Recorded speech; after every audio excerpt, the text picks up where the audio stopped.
At ito na nga yung part 2 natin mga kadiday sa ating NSRCC Chalet. So ayan, naglalakad na tayo dito papunta sa bungalow area dahil doon na nga yung accommodation namin mga kadiday. So sinusundan ko lang naman yung signage at natutuwa ako mga kadiday dahil tanaw na tanaw pala dito yung mga pool, yung magandang tanawin mga kadiday.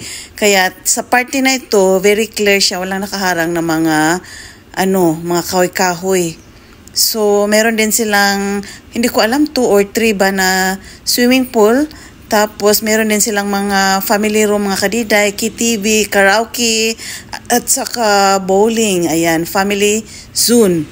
So, ayan, dire-diretso lang tayo mga kadiday kasi nga, sinusundan ko lang talaga yung signage papunta sa bungalow. And finally, narating na natin itong place na to.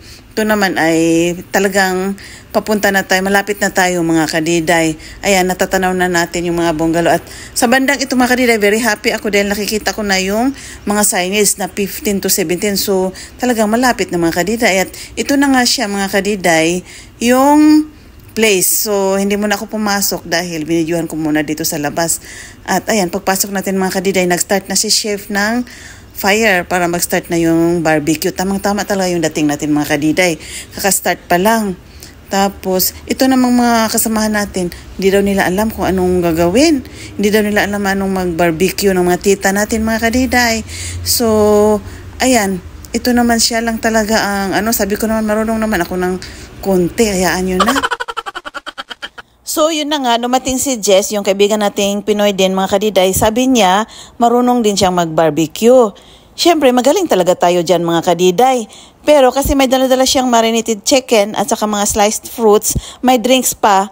Kahit kailangan niyang ilagay sa fridge dahil marami pa namang marinated na mga iba-barbecue doon sa labas. So, dito na nga sa kitchen, mga kadiday, sa dining, nagiinuman yung mga tito at tita natin. So, nagpunta din ako sa living room. So, ayan, dalawa lang naman sila mga kadiday. Naka-on yung TV pero hindi naman nila pinapanood. Nagmamaritisan lang naman ata mga kadiday.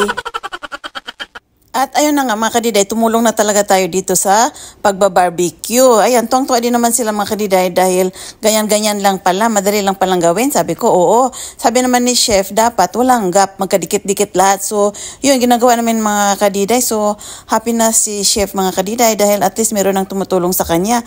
Kanina, mag-isa lang kasi siya mga kadiday. So, ayan na nga, marami na ring mga luto na mga kadiday. So, tinatanggal na ni Jess at saka nilalagay sa pinggan. At yun naman ay dinidistribute namin sa kanila mga kadiday at syempre kainan na. So kumain na rin kami mga kadiday.